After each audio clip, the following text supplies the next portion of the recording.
CEO ने जैसे ही उस औरत को अपनी पत्नी कहकर पुकारा, तब सबको समझ आ गया कि असली गड़बड़ क्या थी। वो इम्पोस्टर असल में सीईओ की वाइफ बनकर घूम रही थी और उसने उसकी लग्जरी कार और मैंशन तक चुरा लिया था। जैसे ही ये खुलासा हुआ, टीचर ने तुरंत सफाई दी कि उसकी बेटी पर चोरी का झूठा इल्जाम उसी इम्पोस्टर ने लगाया था। फिर उसने वो ब्रेसलेट दिखाया जो इम्पोस्टर ने उसे दिया था। सीईओ ने झट से पहचान लिया कि ये वही ब्रेसलेट था जो उसने कभी अपनी वाइफ को गिफ्ट किया था। पर सब सोच में पड़ गए कि आखिर इम्पोस्टर ने इतनी आसानी से लग्जरी कार, ब्रेसलेट और मैंशन का दरवाजा कैसे खोल लिया। जब इम्पोस्टर का हस्बैंड आया, तब असली सच्चाई सामने आई। पता चला कि इम्पोस्टर का पति सीईओ की मां का ड्राइवर था। बस अपनी शान दिखाने के लिए उसने अपने पति से लग्जरी कार और मैंशन चोरी करवाई और सीईओ की वाइफ बनकर इतराती रही। लेकिन फाइनली असली सीईओ की वाइफ ने उसे एक्सपोज कर दिया। मगर ट्विस्ट ये आया कि ड्राइवर ने खुद सारी चोरी की जिम्मेदारी ले ली और बोला कि उसकी वाइफ का इससे कोई लेना देना नहीं है। फिर भी दोनों को पुलिस उठा ले गई। उधर टीचर और बाकी पेरेंट्स भी किसी और की प्रॉपर्टी डैमेज करने के आरोप में पुलिस के हवाले हो गए और इस तरह से ये पूरा ड्रामा फाइनली खत्म हुआ। लेकिन ये सब सिर्फ इस वजह से हुआ क्योंकि सीईओ की छोटी बहन ने सही टाइम पर कॉल नहीं उठाया, जिस वजह से सीईओ की वाइफ अपनी आइडेंटिटी प्रूव नहीं कर पाई और इम्पोस्टर और बाकी पेरेंट्स ने उसे खूब तंग किया। फिर भी उसने छोटी बहन को ब्लेम नहीं किया क्योंकि उसी ने अपनी बहन से रिक्वेस्ट की थी कि वो उसकी बेटी को स्कूल छोड़ दे। अब असली बवाल तो तब मचा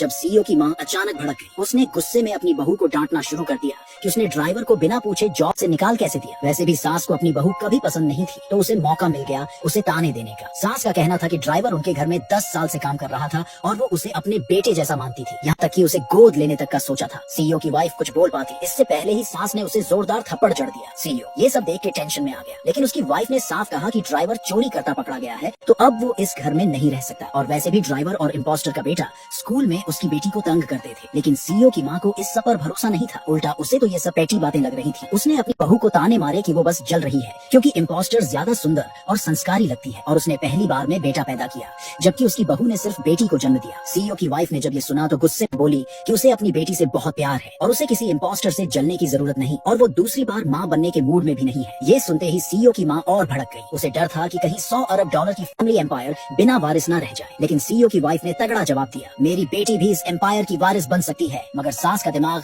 बेटे के पीछे ही अटका था। उसे लगा कि एक ग्रैंड डॉटर इस घर की वारिस बनने के लायक ही नहीं। सीईओ ने जब अपनी मां की ये सोच देखी तो दोनों में जबरदस्त बहस हो गई और तभी सास के दिमाग में एक घटिया प्लान आया। अगर पोती रास्ते से हट जाए तो बेटा पैदा करने का ऑप्शन खुला रहेगा। इसी के चलते उसने ड्राइवर और इम्पोस्टर को जेल से छुड़वाया और उन्हें अपनी पोती को अगवा करने का आदेश दे दिया। फिर जिस दिन सीईओ की बहन ने बच्ची को स्कूल छोड़ा, इम्पोस्टर ने अपनी सास को वादा किया कि वो बच्ची को इस घर में कभी लौटने नहीं देगी। जैसे ही सीईओ की बहन स्कूल गेट से निकली, इम्पोस्टर के पति ने एक नया नाटक शुरू कर दिया। वो अंधा आदमी बन गया और जानबूझकर अपना फोन नीचे गिरा दिया। मासूम बच्ची ने भलाई में फोन उठाया और उसे थमाया और उसी पल उसे कार में खींच लिया गया। दूर से ये सब देख सीईओ की बहन को शक हुआ और उसने फौरन अपनी भाभी को कॉल किया।